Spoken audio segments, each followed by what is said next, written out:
Viewers, শতভিসা education YouTube চ্যানেলে তোমাদের প্রত্যেককে স্বাগত।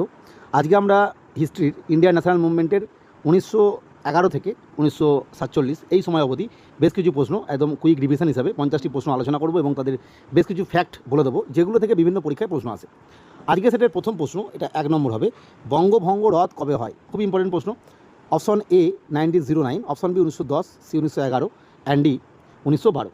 খুবই সহজ প্রশ্ন, সোজা প্রশ্ন দিয়ে শুরু করলাম। প্রত্যেককে জানো যে বঙ্গভঙ্গ যেটা চালু হলো 1905-এ 16ই অক্টোবর, আর এই যে রদ হচ্ছে সেটা অপশন সি 1911। এবং এই সময় যিনি ভাইসরয় ছিলেন তিনি হচ্ছেন লর্ড হার্ডিঞ্জ। এবং এই সময়ই ঘটে যায় দিল্লি ষড়যন্ত্র মামলা। মূলত রাসবিহারী বসু এবং বসন্ত কুমার বিশ্বাস, কৃষ্ণনগরের একজন স্বাধীনতা সংগ্রামী, তারা তাদেরকে এই বিষয়ে অ্যাকিউজ করা হয়। এবং রাসবিহারী বসু কিন্তু এই ঘটনার পরেই, এই দিল্লি ষড়যন্ত্র মামলার পরেই কিন্তু তিনি চলে যান, এবং তিনি চলে যান পিএন ঠাকুর ছদ্মনামে চলে যান। এই যে পিএন ঠাকুর ছদ্মনাম, এটাও ইম্পর্টেন্ট। অ্যাকচুয়ালি এই পিএন ঠাকুর বলতে তিনি ব্রিটিশে বলেছিলেন তিনি হচ্ছেন রবীন্দ্রনাথ ঠাকুরের একজন আত্মীয়, তার নাম হচ্ছে পিএন ঠাকুর। সেই পিএন ঠাকুর জাহাজে করে যাচ্ছে, এটা তিনি সেই সময় প্রচার করেছিলেন। নেক্সট আমরা দেখব 2 নম্বর প্রশ্ন, ভারতের রাজধানী কলকাতা থেকে দিল্লিতে স্থানান্তরিত হয়। যেটা আমি একটু আগে আলোচনা করছিলাম যে যখন কলকাতা থেকে দিল্লিতে রাজধানী স্থানান্তরিত হচ্ছে এবং সেই সময় বঙ্গভঙ্গ রদ হচ্ছে এবং সেই সময় ঘটে যাচ্ছে লর্ড হার্ডিঞ্জের ওপর বোমা নিক্ষেপ, এবং সেই ঘটনার জন্যই কিন্তু বসন্ত কুমার বিশ্বাস এবং রাসবিহারী বসু দুজনকে অ্যাকিউজ করা হয় এবং তারপরে রাসবিহারী বসু চলে যান। এবার এই যে ঘটনাটা কবে ঘটছে, option A 1905, B 1911, C 1912 and D 1915। আমি একটু আগেই বললাম যে 1911 সালে বঙ্গভঙ্গ রদ এবং সেই সময় কিন্তু রাজধানী স্থানান্তরিত হচ্ছে কলকাতা থেকে দিল্লি, অর্থাৎ option B is the right answer.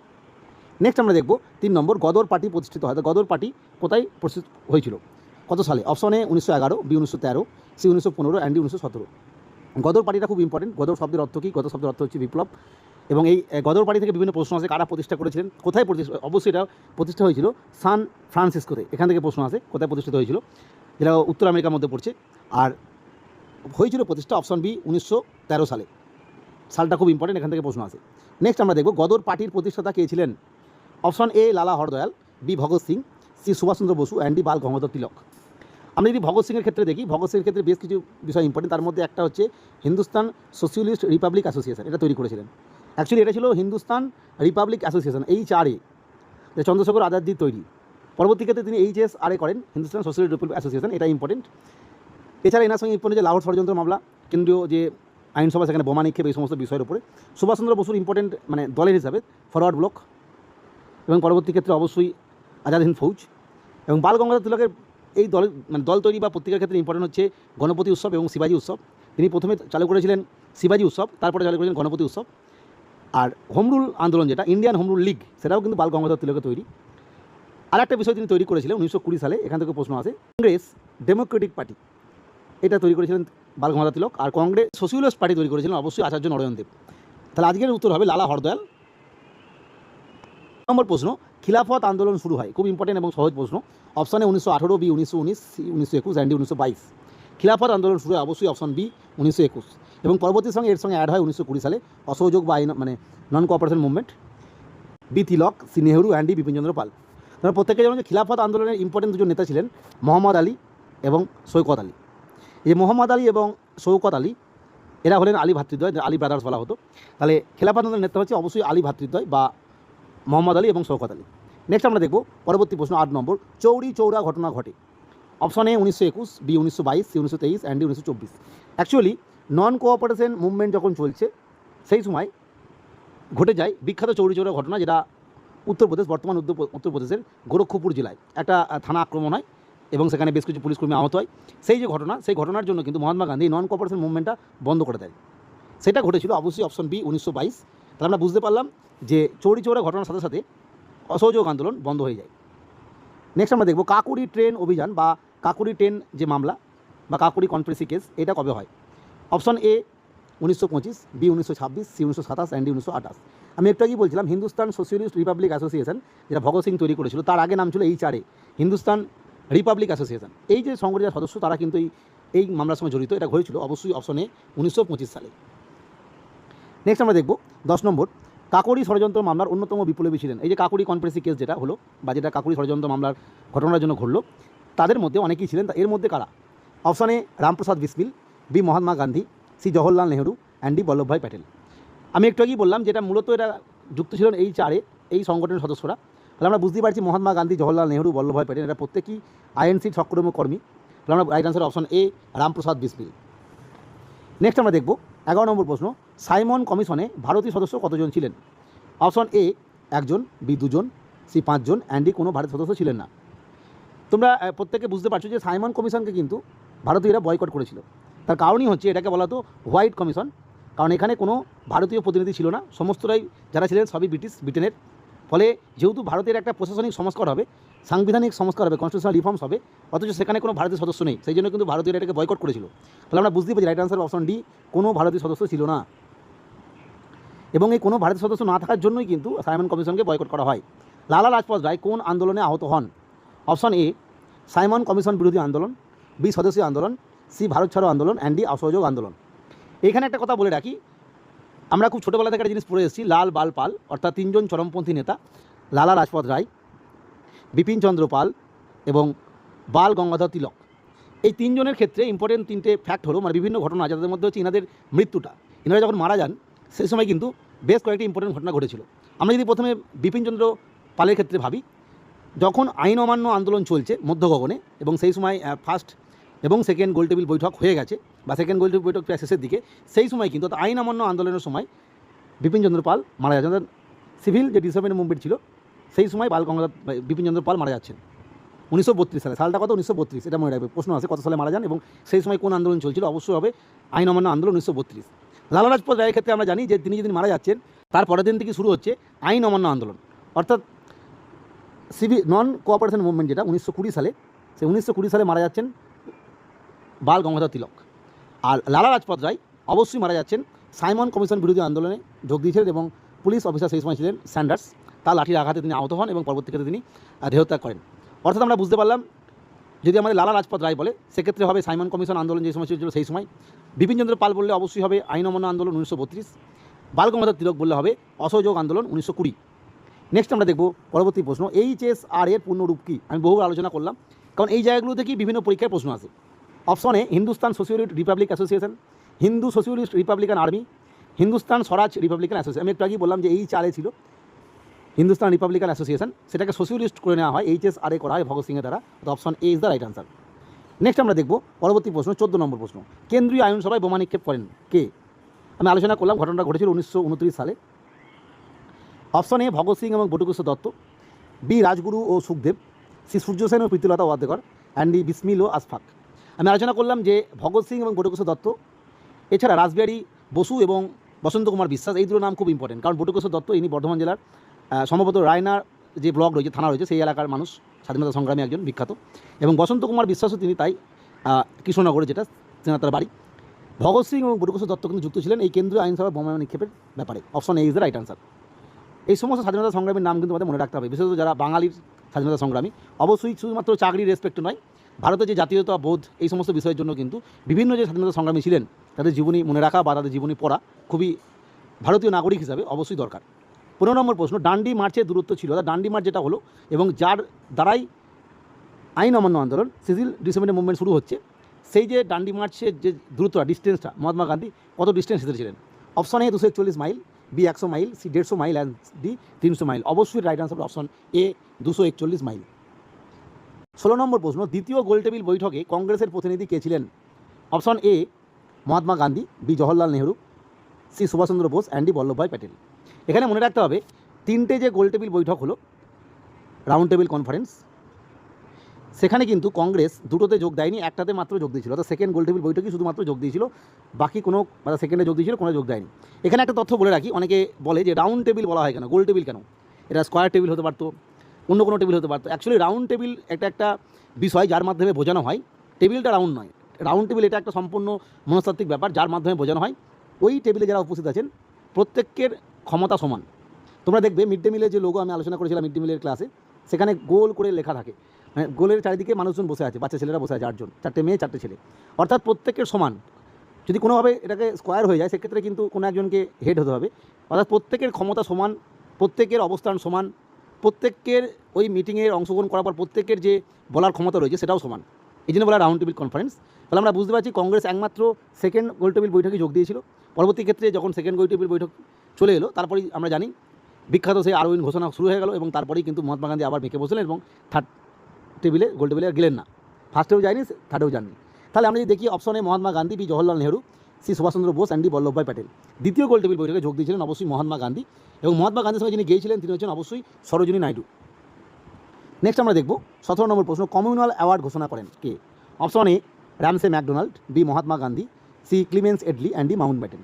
আমরা বুঝতেই পারছি যে এই যে কমিউনাল অ্যাওয়ার্ড সেটা ঘোষণা করেছিলেন তৎকালীন ব্রিটিশ প্রধানমন্ত্রী Ramsay McDonald. Option A is the right answer.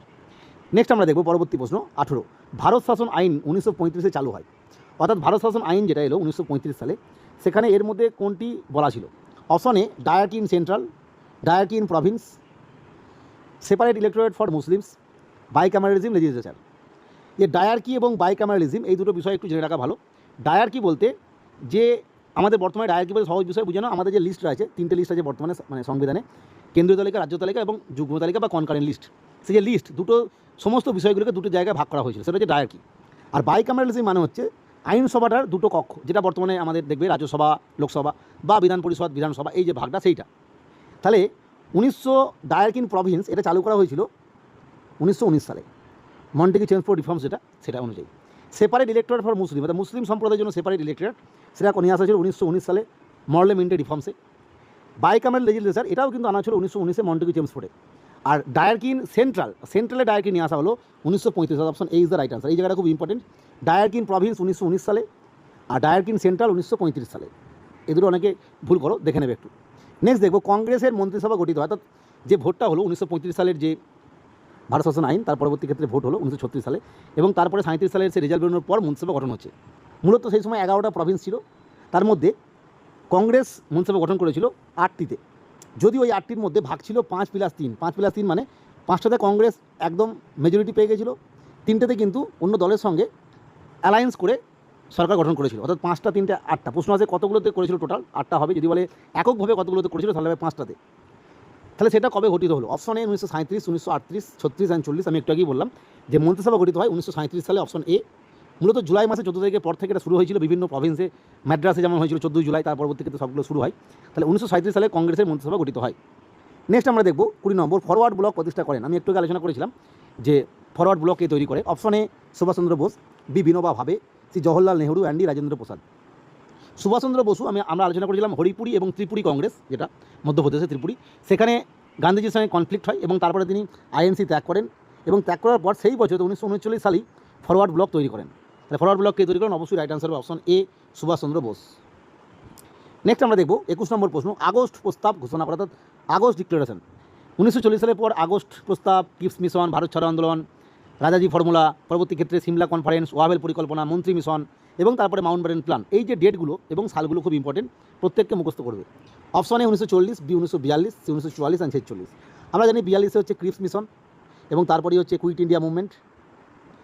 1944-এ অবশ্যই রাজাজি ফর্মুলা বা সিআর ফর্মুলা, আর 1946 সালে হচ্ছে মন্ত্রী মিশন বা ক্যাবিনেট মিশন, আর 1940 সালে এলো আগস্ট অফার বা আগস্ট ডিক্লারেশন বা আগস্ট প্রস্তাব। Option A is the right answer. Next দেখবো ব্যক্তিগত সত্যাগ্রহ শুরু হয়, অর্থাৎ সত্যাগ্রহর কনসেপ্টটা মহাত্মা গান্ধী নিয়ে এসেছিলেন। প্রথমে সবাই মিলে সত্যাগ্রহ হচ্ছিল, পরবর্তী ক্ষেত্রে তিনি দেখলেন যে এই সত্যাগ্রহটা আলাদা আলাদা করে পার্সোনালি যে সত্যাগ্রহ সেটা শুরু করা হোক। সেটা কবে শুরু হলো? অপশন এ 1940, 48, 37 এবং 42। এই যে সত্যাগ্রহটা শুরু হয়েছিল 1940 সালে। Option A is the right answer. Next দেখবো ক্রিপস মিশন ভারতে আসে। Option A 1942, B 1940, C 1939 and D 1941। আমি একটু আগে আলোচনা করলাম যে 40 সালে যখনই আগস্ট অফার যেটা ছিল সেটা বাতিল হয়ে গেল, সেই সময় পরবর্তী ক্ষেত্রে এলো ক্রিপস মিশন 1942 সালে, এবং এটার বাতিল হওয়ার পর এলো মানে শুরু হলো ভারত ছাড়ো আন্দোলন। নেক্সট দেখবো ডু অর ডাই স্লোগান দেন। Option A Mahatma Gandhi, B S C Bose, C Bhagat Singh and D Vallabhbhai Patel. মূলত এই স্লোগানটা দিয়েছিলেন Mahatma Gandhi. Quit India movement যখন শুরু হয় সেই সময় এই কুইট ইন্ডিয়া মুভমেন্টকে কিন্তু লিডারলেস মুভমেন্টও বলা, অর্থাৎ নেতাহীন আন্দোলনও বলা হয়। কারণ কুইট ইন্ডিয়া মুভমেন্ট যেদিন শুরু হলো ঠিক তার পরের দিনই ব্রিটিশ সরকার সমস্ত আইএনসির যত বড় নেতা ছিলেন সবাইকে গ্রেপ্তার করেন। তাহলে right answer option A, Mahatma Gandhi. Next আমরা দেখব 25 নম্বর প্রশ্ন, আজাদ হিন্দ সরকারের প্রতিষ্ঠা হয়ে যাবে। আজাদ হিন্দ সরকার কবে তৈরি হলো? Option A 1942, B 1943, C 1944 and D 1945। সরকার তৈরি হয় অপশন বি 1943 সালে সিঙ্গাপুরে। নেক্সট আমরা দেখব 26 নম্বর প্রশ্ন, আইনের নারী বাহিনী নাম কি? অর্থাৎ ইন্ডিয়ান ন্যাশনাল আর্মির বিভিন্ন বাহিনী ছিল, তার মধ্যে একটা নারী বাহিনী ছিল, তার নাম কি? অপশন এ ঝাঁসি রানী ব্রিগেড বা regiment, Gandhi brigade, Nehru brigade এবং আজাদ ব্রিগেড। এই 4টে ব্রিগেডই কিন্তু ইন্ডিয়ান ন্যাশনাল আর্মির সঙ্গে জড়িত। এর মধ্যে যেটা নারী ব্রিগেড ছিলেন তিনি হচ্ছেন ঝাঁসি রানী রেজিমেন্ট, এবং যার অন্যতম নেতৃত্ব দিয়েছিলেন লক্ষ্মী সাইগল। এবং লক্ষ্মী সাইগল কিন্তু ইম্পর্টেন্ট একজন ব্যক্তিত্ব, যিনি ঝাঁসি রানী রেজিমেন্টের নেতৃত্ব দিয়েছিলেন। এখান থেকে প্রশ্ন আসে, কে নেতৃত্ব দিয়েছিলেন? ক্যাবিনেট মিশন আসে, আমি বললাম একটু 40 থেকে 47 খুব ইম্পর্টেন্ট। অপশনে 46, বি 1945, সি 44 অ্যান্ড 47। আমি বলেই দিলাম যে 1946 সালে ক্যাবিনেট মিশন ভারতে আসে। নেক্সট দেখব 28 নম্বর, ডাইরেক্ট অ্যাকশন ডে পালন করা হয়। অপশনে 16ই আগস্ট 1946, 22শে ডিসেম্বর 1939, 14ই July 1937, 3 June 1947। Direct action day মূলত এটা চালু করেছিল, মানে শুরু করেছিল মুসলিম লীগ। তার আগে এই ডেটগুলো খুব ইম্পর্টেন্ট। কী জন্য ইম্পর্টেন্ট? 22শে ডিসেম্বর 1939 এটা অ্যাকচুয়ালি মুক্তি দিবস বলা হয় মুসলিম লীগের তরফ থেকে। অ্যাকচুয়ালি এই সময় কী হয়েছিল না, 14ই জুলাই 1937 সালে কংগ্রেস 8টা প্রভিন্সে এবং বাকিরা আরও 3টে প্রভিন্সে সরকার তৈরি করলো। তারপরে 1939 সালে দ্বিতীয় উপস্থিতির সময় তৎকালীন ভাইসরয় লর্ড লিনলিথগো তিনি কী করলেন, ভারতবর্ষে যারা নেতা ছিলেন তাদের সঙ্গে পারমিশন না নিয়ে বা আলোচনা না করেই ভারতবর্ষকে যুদ্ধরত দেশ ঘোষণা করে দিলেন। এবং তারই প্রতিবাদে কিন্তু 1939 সালের ওই অক্টোবর মাসের মধ্যে সমস্ত কংগ্রেসের নেতারা মন্ত্রিসভা থেকে পদত্যাগ করলো। এবং পদত্যাগ করার ফলে পরবর্তী লাস্ট মাসে মানে ডিসেম্বর মাসে 22শে ডিসেম্বর 1939 মুসলিম লীগ এই দিনটাকে মুক্তি দিবস হিসেবে পালন করতে শুরু করলো, যেহেতু তারা দেখলো যে সমস্ত কংগ্রেসের মন্ত্রীরা পদত্যাগ করেছে এবং তারা এটাকে মুক্তি দিবস বলে ঘোষণা করলো, ডে অফ ডেলিভারেন্স। যদিও এই প্রসঙ্গে বলে রাখা ভালো, অনেক জায়গায় তোমরা এই তথ্যটাও পাবে, শুধুমাত্র মুসলিম লীগ নয়, সেই সময় কংগ্রেসের বিরোধী অনেক দলও এই মুক্তি দিবস যে অনুষ্ঠান বা মুক্তি দিবসের যে প্রোগ্রাম সেখানে নাকি যোগ দিয়েছিল বা এই পক্ষে ছিল। যাই হোক, মূলত মুসলিম লীগ এটা মুক্তি দিবস পালন করেছিল 1939 সালে 22শে ডিসেম্বর, যে সময় কংগ্রেস মন্ত্রিসভা থেকে পদত্যাগ করে। আর 3 জুন তো জানো এটা মাউন্ট ব্যাটেন প্ল্যান। তাহলে ডাইরেক্ট অ্যাকশন ডে হচ্ছে 16ই আগস্ট 1946। নেক্সট আমরা দেখব 29 নম্বর, অন্তর্বর্তী সরকার গঠিত হয়। অপশন এ 1946, 1947, 1945 বা 1943। এই অন্তর্বর্তী সরকার এবং ওই কংগ্রেসের মন্ত্রিসভা কিন্তু এক নয়, ওটা হচ্ছে 1937 সালে ভোট হয়েছিল তারপরে। আর এইটার ব্যাপারটা হচ্ছে যখন ক্যাবিনেট মিশন এলো এবং ভারতীয়দের জন্য সংবিধান সভার কথা বলা হলো, তারপরে একটা অন্তর্বর্তী সরকার গঠিত হলো, সেইটা কবে সালে গঠিত হয়? অপশন এ 1946। অন্তর্বর্তী সরকার মানে অবশ্যই জানবে এটা ক্যাবিনেট মিশনের প্ল্যান অনুযায়ী হয়েছিল। আর 1937 সালে যে মন্ত্রিসভার কথা বলছি সেটা কিন্তু ইলেকশনের পরে 36 সালে যে ইলেকশন 36-37 সালে 35-এর যে ভারত শাসন আইন তার ভিত্তিতে এটা হয়েছিল। নেক্সট আমরা দেখব 30 নম্বর প্রশ্ন, ভারতের সংবিধান সভার প্রথম বৈঠক কবে হয়? অর্থাৎ ওই যে বললাম যে অন্তর্বর্তী সরকার গঠন, ক্যাবিনেট মিশন প্ল্যান এলো, তার ভিত্তিতে সংবিধান সভা তৈরি হলো, তার প্রথম মিটিংটা কবে বসেছিল? অপশনে 9 ডিসেম্বর 1946, 11ই ডিসেম্বর 1946, 9ই নভেম্বর 1946 অ্যান্ড 11ই নভেম্বর 1946। মূলত এই সভাটা বসেছিল প্রথমে 9 ডিসেম্বর 1946। নেক্সট সেকেন্ড সেশন বসে, অর্থাৎ প্রথম দিন হয়েছে এইটা, সেকেন্ড দিন হচ্ছে এটা। প্রথম দিনে যিনি সভাপতিত্ব করেছিলেন তিনি হচ্ছেন সচ্চিদানন্দ সিনহা। এখান থেকে প্রশ্ন আসে, অ্যাকচুয়ালি তিনি ছিলেন অস্থায়ী সভাপতি, কারণ প্রথম দিনে যেহেতু কাউকে সভাপতি নির্বাচন করা যায়নি, নিয়ম অনুযায়ী বয়স্ক মানুষ হিসাবে সচ্চিদানন্দ সিনহাকে করা হয়েছিল। পরবর্তী ক্ষেত্রে যিনি হলেন তিনি হচ্ছেন রাজেন্দ্র প্রসাদ, অর্থাৎ স্থায়ী সভাপতি রাজেন্দ্র প্রসাদ, যিনি সেকেন্ড সেশন থেকে শুরু হয় মানে ছিলেন, আর অস্থায়ী সভাপতি সচ্চিদানন্দ সিনহা। প্রশ্ন, ট্রাস্ট উইথ ডেস্টিনি ভাষণটা কে দিয়েছিলেন? Option A Jawaharlal Nehru, B Mahatma Gandhi, C S C. Bose and D B R. Ambedkar.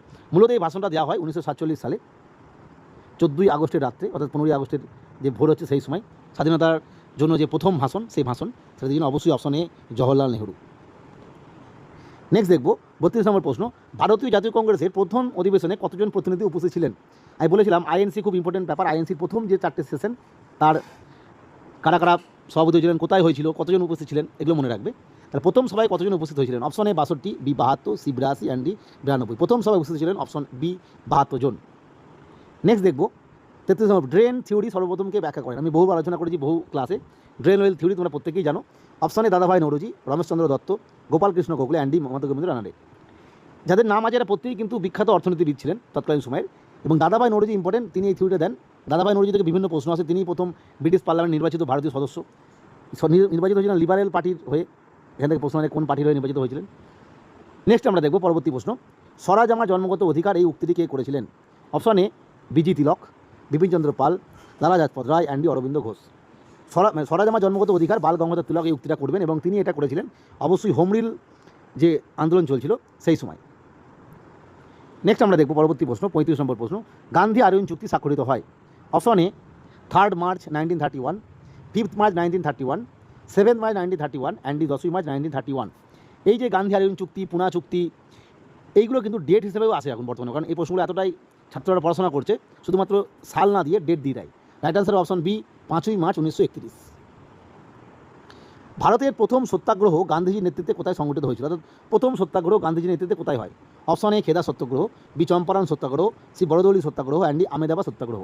আমরা জানি যে গান্ধীজি 1915 সালে ভারতে পাকাপাকিভাবে চলে আসছেন একবারে, তার আগে বহুবার ভারতে এসেছেন আমরা জানি, কিন্তু একদম সরাসরি চলে আসেন 1915 সালে, তারপরই শুরু হচ্ছে 1917 সালে, যেটা চম্পারণ সত্যাগ্রহ, বিহারে চম্পারণে নীল চাষিদের যে দুঃখ দুর্দশা সেই জন্য। এবং এই চম্পারণ সত্যাগ্রহ যিনি গান্ধীজিকে আহ্বান করেছিলেন তিনি হচ্ছেন রাজকুমার শুক্লা। প্রশ্ন আছে কে গান্ধীজিকে এই বিষয়ে আহ্বান করেছিলেন, যে ওখানে চলুন এই বিষয়ে সমস্ত হচ্ছে, সেই রাজকুমার শুক্লা। এবং এর গান্ধীজির সঙ্গে সেই সময় কিন্তু অনেকে এই বিহারে গিয়েছিলেন, তারা হলেন রাজেন্দ্র প্রসাদ, জে.বি. কৃপালিনী, এরা কিন্তু গান্ধীজির সঙ্গে ছিলেন। নেক্সট আমরা দেখব 37 নম্বর প্রশ্ন, বরদৌলি সত্যাগ্রহের নেতা কে ছিলেন? Option A Vallabhbhai Patel, B Jawaharlal Nehru, C Rajendra Prasad and D Chakravarti রাজা গোপালাচারী। এই বরদৌলি সত্যাগ্রহটা ইম্পর্টেন্ট এই কারণেই, এটা মূলত গান্ধীজিরই একটা আন্দোলন, কিন্তু গান্ধীজি তার প্রতিনিধি হিসেবে পাঠিয়েছিলেন সর্দার বল্লভভাই প্যাটেলজিকে। এবং এখান থেকে একটা প্রশ্ন আসে, এই যে বল্লভভাই প্যাটেলকে আমরা সর্দার নামে আখ্যায়িত করি, অনেকে মনে করেন বা অনেক জায়গায় লেখা থাকে দেখবে যে সর্দার নামটা বল্লভভাই প্যাটেলজিকে দিয়েছিলেন মহাত্মা গান্ধী। আবার অনেক জায়গায় এটাও তথ্য পাবে যে সর্দার নামটা ওই যে বরদৌলি সত্যাগ্রহে যে সমস্ত নারীরা অংশগ্রহণ করেছিল, ওমেন বা ওই এলাকার যারা নারীরা, সেই সত্যাগ্রহের যে ব্যাপকতা সফলতা তার উপর নির্ভর করে ওই এলাকার নারীরা বল্লভভাই প্যাটেলজিকে সর্দার উপাধি দেন। যদি এই ধরনের কোনো প্রশ্ন আসে এবং অপশন থেকে তোমরা উত্তর করবে। নেক্সট আমরা দেখব পূর্ণ স্বরাজ দিবস প্রথম পালন করা হয়। অপশন এ 26শে জানুয়ারি 1930, 15ই আগস্ট 1930, 12ই মার্চ 1930 অ্যান্ড 31শে ডিসেম্বর 1929। আমরা জানি যে 1929 সালে লাহোর সেশনে এটা নেওয়া হয়, এবং যেটা হয় পরের বছর একদম প্রথম ছুটির দিন, অর্থাৎ 1930 সালে 26শে January. Option A is the right answer. Ravi নদীর তীরে তেরঙ্গা পতাকা উদ্বোধন করা হয়। দিল্লি চলো স্লোগানটিকে জনপ্রিয় করেন? অপশন এ খুব সহজ প্রশ্ন, সুভাষচন্দ্র বোস, ভগৎ সিং, মহাত্মা গান্ধী অ্যান্ড জওহরলাল নেহরু। তোমরা প্রত্যেকেই জানো দিল্লি চলো বলেছিলেন option A Subhash Chandra Bose. Next আমরা দেখব পরবর্তী প্রশ্ন 40 নম্বর প্রশ্ন, ইন্ডিয়ান ইন্ডিপেন্ডেন্স লিগ বিদেশ থেকে সংগঠিত করেন? ইন্ডিপেন্ডেন্স লিগ কিন্তু অনেকগুলো তৈরি হয়েছিল সেই সময়, মূলত একদম 1910 সালের পরবর্তী সময়ে। এখানে অপশন অনুযায়ী আমরা যদি দেখি সেক্ষেত্রে রাসবিহারী বোস, সুভাষচন্দ্র বোস, লালা হরদয়াল এবং সচিন্দ্রনাথ সিনহা। এইখানে ইন্ডিয়ান ইন্ডিপেন্ডেন্স লিগ যেটা, এইটা হবে অবশ্যই রাসবিহারী বোস বা রাসবিহারী বসু। নেক্সট আমরা দেখব পরবর্তী প্রশ্ন, ইনকলাব জিন্দাবাদ স্লোগানটি প্রথম কে দেন? Option A Maulana Hasrat Mohani, B Bhagat Singh, C Subhash Chandra Bose and D Ramprasad বিসপি। এটাও একটা কনসেপচুয়াল প্রশ্ন, মনে রাখতে হবে যখনই দেখবে কোনো জায়গায় ইনকলাব জিন্দাবাদ এটা দিয়েছে, যদি মৌলানা হজরত মোহানি থাকে এই উত্তরটা নেবে, ইনি প্রথম এটা দেন। পরবর্তী ক্ষেত্রে ভগৎ সিং এই বিষয়টাকে আরও জনপ্রিয় করে তোলেন। দুটো অপশন যদি থাকে সেক্ষেত্রে বিভিন্ন পরীক্ষায় মৌলানা হজরত মোহানি এই উত্তরটা নেয়, যদি ইনার নাম না থাকে সেক্ষেত্রে হবে Bhagat Singh. Right answer option A Maulana Hasrat Mohani. Next দেখবো 31 নম্বর প্রশ্ন, ভারত ছাড়ো আন্দোলনের সময় কংগ্রেস সভাপতি কে ছিলেন? আমি আইএনসির যে ক্লাস সেখানে বলেছিলাম যে 1940 থেকে 46 কোনো সেশন হয়নি, এবং সেই সময় যিনি ছিলেন এই 6 বছর ধরে সেটা হচ্ছেন অবশ্যই আবুল কালাম আজাদ, অর্থাৎ ভারতবর্ষের প্রথম শিক্ষামন্ত্রী, এবং যার জন্মদিনে শিক্ষা দিবস যেটা করা হয় 11ই নভেম্বর। তাহলে অবশ্যই right answer option A Maulana Abul Kalam Azad. Next আমরা দেখব পরবর্তী প্রশ্ন, ক্রিপস মিশনের প্রধান কে ছিলেন? Option A Stafford Cripps, B Pethick Lawrence, C Wavell and D Mountbatten. Cripps mission আসে অবশ্যই ট্রাফোর্ড ক্রিপসের নেতৃত্বে, এবং পরবর্তী ক্ষেত্রে যখন মন্ত্রী মিশন আসবে সেখানে কিন্তু ট্রাফোর্ড ক্রিপস থাকবে, এবং আর যে থাকবে তারা হচ্ছে অবশ্যই প্যাথিক লরেন্স এবং এভি আলেকজান্ডার। এখান থেকে প্রশ্ন আছে যে মন্ত্রী মিশনের কে কে সদস্য ছিলেন না? ভারত ছাড়ো প্রস্তাব গৃহীত হয়? Option A Wardha, B Bombay, Gwalior tank Maidan, C Delhi and D Allahabad. যখন কোনো আইএনসি সেশন বা অন্য কিছু লেখা থাকবে না, প্রস্তাব গৃহীত হয় এরকম প্রশ্ন থাকবে, তখন অবশ্যই যদি গোয়ালিয়র ট্যাঙ্ক ময়দান এটা থাকে, রাইট আনসার অবশ্যই বোম্বে গোয়ালিয়র ট্যাঙ্ক ময়দান, এটা উত্তর নেবে। কারণ এখানে বলেছিলাম 1920 সালের যে রামগড় সেশন সেখানে প্রথম বলা হয়, পরবর্তী ক্ষেত্রে ওয়ার্ধা সেশনে অ্যাপ্রুভ করা এগুলো ছিল, কিন্তু কোথায় হয় এবং সেখানে আইএনসি সেশনের কথা না উল্লেখ করা থাকে, তাহলে অবশ্যই বোম্বে গোয়ালিয়র ট্যাঙ্ক ময়দান উত্তর নেবে। কংগ্রেসের প্রথম মহিলা সভাপতি, এটা আমরা আলোচনা করেছিলাম, option A Annie Besant, B Sarojini Naidu, Nellie Sengupta, Vijayalakshmi Pandit. Vijayalakshmi Pandit Congress সভাপতি ছিলেন না, ইনি ছিলেন ভারতের প্রথম মহিলা অ্যাম্বাসেডার, যিনি তৎকালীন ইউএসএসআরে গিয়েছিলেন, রাশিয়াতে গিয়েছিলেন। আর নেলি সেনগুপ্ত বলেছিলাম প্রথম বাঙালি মহিলা হিসেবে সভাপতি 1933, সরোজিনী নাইডু 1925 এবং অ্যানি বেসান্ট হচ্ছে 1917। রাইট আনসার অপশন এ 1917। 44 নম্বর প্রশ্ন, 1946 সালের যে অন্তর্বর্তী সরকার গঠিত হয়েছিল, যে আমি একটু আগে বললাম, সেই অন্তর্বর্তী সরকারের ভাইস প্রেসিডেন্ট কে ছিলেন? এটা 2024-এর যে পরীক্ষা 14 জুন সেখানে এসেছিল। Option A Jawaharlal Nehru, B Vallabhbhai Patel, C Rajendra Prasad and D Chakravarti রাজা গোপালাচারী। প্রসঙ্গত বলে রাখা ভালো, এই প্রশ্নটা যখন তোমরা পাবে কোনো জায়গায়, সেখানে তার ইংলিশ ভার্সন এবং বেঙ্গলি ভার্সন কী আছে দেখে নেবে। ভাইস প্রেসিডেন্ট মানে যদি আমরা বাংলা করি সেটা উপরাষ্ট্রপতি দাঁড়ায়, কিন্তু অ্যাকচুয়ালি সেটাকে বলা হতো উপরাষ্ট্রপতি নয়, সহসভাপতি। মানে সেই সময় বাংলায় যে পদটা ছিল সেটা হচ্ছে সহসভাপতি। ফলে উপরাষ্ট্রপতি যদি কোনো জায়গায় লেখা থাকে ভুলবশত, মানে বেঙ্গলি যেহেতু ওরা ডাইরেক্ট ট্রান্সলেট করে, সেক্ষেত্রে তোমরা ঘাবড়ে যাবে না, ওটা উত্তর করবে জওহরলাল নেহরু। অর্থাৎ ভাইস প্রেসিডেন্ট বলুক বা বাংলায় উপরাষ্ট্রপতি বলুক, উত্তর হবে জওহরলাল নেহরু, অন্ধ্রপ্রদেশ সরকারের। কিন্তু মনে রাখবে ইম্পর্টেন্ট বিষয় যেটা, সেটা হচ্ছে অ্যাকচুয়ালি বাংলা হচ্ছে সহসভাপতি, উপরাষ্ট্রপতি নয়। প্রশ্ন, দ্য ইন্ডিয়ান সোশিওলজিস্ট পত্রিকাটি কে প্রকাশ করতেন? Option A Shyamji Krishna Varma, B Lala Hardayal, C Vinayak Damodar Savarkar, and D Madanlal Dhingra. এক্ষেত্রে একটা বলি, ঠিক এইরকমই একটা শুনতে কথা আছে, আই অ্যাম সোশিওলিস্ট। এই বক্তব্যটা যদি কোথাও শুনতে পাও তাহলে জানবে সেটা বলেছিলেন অবশ্যই ভারতবর্ষের প্রথম প্রধানমন্ত্রী জওহরলাল নেহরু। আর ইন্ডিয়ান সোশিওলজিস্ট এই পত্রিকাটার প্রকাশ করতেন শ্যামজি কৃষ্ণ বর্মা, অর্থাৎ option A is the right answer. 40 নম্বর প্রশ্ন, অভিনব ভারত এই সংগঠনটি প্রতিষ্ঠা কে করেন? খুব কমন প্রশ্ন, বহুবার পরীক্ষায় আসে। অভিনব ভারত, হিন্দু মেলা, মিত্র মেলা, জাতীয় মেলা, এইগুলো কিন্তু গুলিয়ে ফেলবে না। এগুলোর প্রত্যেককে দেখে নেবে যে কে কার প্রতিষ্ঠাতা এবং কোন সময় প্রতিষ্ঠা হয়েছিল। অবশ্যই এগুলো 1895 সালের পর থেকে, ওই সময় যে আন্দোলন শুরু হচ্ছে 1905, 1907 সেই সময়কার, তবু নামগুলো খুব ইম্পর্টেন্ট এবং প্রতিষ্ঠাতাগুলো খুব ইম্পর্টেন্ট। আমাদের অভিনব ভারত প্রতিষ্ঠা করেছিলেন option A Vinayak Damodar Savarkar, B Rashbehari Bose, C Subhash Chandra Bose, and D Aurobindo Ghosh. তোমরা প্রত্যেককেই জানো যে বিনায়ক দামোদর সাভারকার এবং তার ভাই গণেশ দামোদর সাভারকার, এই দুজন মিলেই এই সংগঠনটি প্রতিষ্ঠা করেছিলেন। কোনো কোনো জায়গায় দুটো নামই অপশনে থাকবে, ঘাবড়ানোর কিছু নেই। যদি সেখানে বোধ থাকে তাহলে বোধ নেবে, না হলে বিনায়ক দামোদর সাভারকার নেবে। নেক্সট আমরা দেখব গান্ধীজির নেতৃত্বে প্রথম সর্বভারতীয় গণ আন্দোলন ছিল। আমরা একটু আগেই দেখলাম গান্ধীজির প্রথম সত্যাগ্রহ, এবার প্রথম গণ আন্দোলন। অপশনে অসহযোগ আন্দোলন, চম্পারণ সত্যাগ্রহ, খেদা সত্যাগ্রহ, অ্যান্ড আহমেদাবাদ মিল স্ট্রাইক। তোমরা প্রত্যেকেই জানো যে চম্পারণ 1917, তার পরবর্তী ক্ষেত্রে 18তে হচ্ছে খেদা এবং আহমেদাবাদ মিল স্ট্রাইক। এগুলো কিন্তু কোনোটাই একদম ব্যাপকতা লাভ করেনি, অর্থাৎ সর্বভারতীয় নয়। সর্বভারতীয় রেসপেক্টে প্রথমেই তোমরা জানো যে 1919 সালের 6ই এপ্রিল তিনি অল ইন্ডিয়া স্ট্রাইকের ডাক দেন এবং সেই নিয়ে কিন্তু ব্যাপক সমস্যা তৈরি হয়, মূলত রাওলাট অ্যাক্টের প্রতিবাদে, এবং সেটাই ছিল হচ্ছে প্রথম গণ আন্দোলন। বহু মানুষ যোগ দিয়েছিলেন এবং এই ঘটনার একটা এক্সটেনশন বিষয় হয়ে পরবর্তী ক্ষেত্রে 1919 সালের 13ই এপ্রিল পাঞ্জাবের জালিয়ানওয়ালাবাগ যে ম্যাসাকার সেটা ঘটে যায়। কারণ ওইখানকার মানুষ সেই সময়, মানে এই একটা সভা ছিল 13ই এপ্রিল, যেদিন ওই পাঞ্জাবের মাটিতে জালিয়ানওয়ালাবাগে একটা সভা করার কথা ছিল যারা স্বাধীনতা সংগ্রামী তাদের, কিন্তু হঠাৎ করে আগের দিন তৎকালীন যিনি ওখানকার গভর্নর ছিলেন, গভর্নর জেনারেল মাইকেল ওডায়ার, তিনি বলে দেন যে সভা সমিতি করা যাবে না। তখন যে সমস্ত মানুষজন, নিরীহ মানুষজন, তারা জানতেন না, কারণ সেই সময় তো এইভাবে যে নিউজ মিডিয়া বা অন্যান্য বিষয় ছিল না, ফলে মানুষজন জড়ো হয়ে গেছিলেন এবং মাইকেল ওডায়ার নির্মমভাবে হত্যা করেন ভারতীয় মানুষদের। তাহলে আমরা বুঝতেই পারছি যেহেতু রাওলাট অ্যাক্টের এখানে কোনো বিষয় নেই, ডাইরেক্ট অসহযোগ আন্দোলন দিয়ে আছে, তাহলে রাইট হ্যান্ড অসহযোগ আন্দোলন, কারণ তারপরেই শুরু হয় অসহযোগ আন্দোলন 1920 সালে। যদি রাওলাট আইনের প্রতিবাদ থাকতো তাহলে সেটা হতো প্রথম গণ আন্দোলন। নেক্সট দেখব ইন্ডিয়ান হোম রুল লীগ প্রথম কোথায় প্রতিষ্ঠিত হয়? Option A Pune, B Madras, C Bombay, and D Kolkata. আমি বলেছিলাম হোম রুল লীগ নিয়ে বারবার বিভিন্ন প্রশ্ন আসে। ইন্ডিয়ান হোম রুল লীগ এই প্রশ্নটা যদি কোথাও থাকে সেটা হবে বাল গঙ্গাধর তিলক। আর ভারতীয় হোম রুল লীগ যদি থাকে এবং সেখানে অ্যানিবেশন তো অপশনে থাকে, তাহলে অ্যানিবেশনকে নিতে হবে। তাহলে ইন্ডিয়ান হোম রুল লীগ কোথায় প্রথম প্রতিষ্ঠিত হয়? Right option A Pune. Next আমরা দেবো 49 নম্বর প্রশ্ন, আইএনের বিচার কোথায় অনুষ্ঠিত হয়? Option A red fort, B Lahore দুর্গ, সি আগ্রা দুর্গ, অ্যান্ড ডি ফোর্ট উইলিয়াম। এখান থেকে প্রশ্ন আছে যে এই যে বিচার, সেখানে কাদের কাদের নাম ছিল। মূলত তিনজনের যে নাম ছিল তোমরা জানো, একজন হিন্দু, একজন মুসলিম এবং একজন শিখ। এখানে অনেকে নাম এক্সট্রা দিয়ে দেয়, দিয়ে বলে এদের মধ্যে কে ছিলেন না। অবশ্যই মোহন সিং সেখানে ছিলেন না। আর এই যে বিচারটা হয়েছিল অবশ্যই red fort, option A is the right answer. Next আমরা দেখবো নিম্নের কোনটি সঠিক কারণ, অর্থাৎ কারণকে সাজাতে হবে। প্রথমেই বলেছে লখনৌ চুক্তি, তারপরে রাওলাট আইন, অসহযোগ আন্দোলন, চৌরি চৌরা। তাহলে আমরা যদি লখনৌ চুক্তি আমরা দেখি, লখনৌ চুক্তি বলতে সেই 1916 সালের চুক্তি জাতীয় কংগ্রেস এবং মুসলিম লীগের মধ্যে, বা চরমপন্থী নরমপন্থীদের মিলন। তারপর আছে রাওলাট আইন, যেটা 1919, অসহযোগ আন্দোলন এটা 20, চৌরি চৌরা 22। তাহলে আমরা সহজভাবে বুঝতে পারছি যে একদম সাল ওয়াইজ দিয়েছে এবং ইজি দিয়েছে। এটা কিন্তু অনেক সময় 1920 সালের কোনো ঘটনা, অনেকগুলো ঘটনা 20-21 মিলিয়ে দিয়ে দেয়।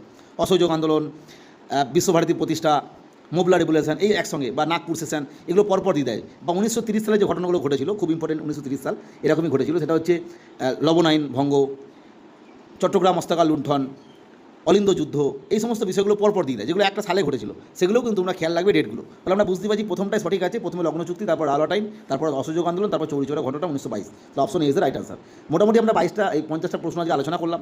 এই ধরনের প্রশ্ন বা এই জায়গাগুলোই বিভিন্ন পরীক্ষায় প্রশ্ন দেয়। তোমরা অবশ্যই এগুলো রিভাইজ করে নিও, বা যাদের এগুলো পড়ানি তারা পড়ে নিও।